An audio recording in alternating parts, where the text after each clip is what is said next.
জামাই ষষ্ঠী বলে কথা, কাঁচা ইলিশের সর্ষে পোস্ত না রাঁধলে কি মান থাকে?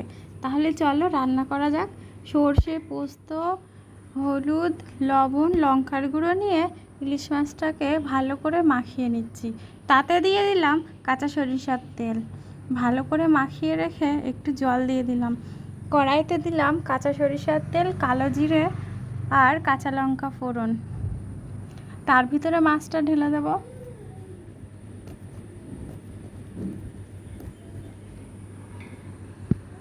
এবার 5 মিনিট ধরে ধিমে আঁচে জাল করে নেব।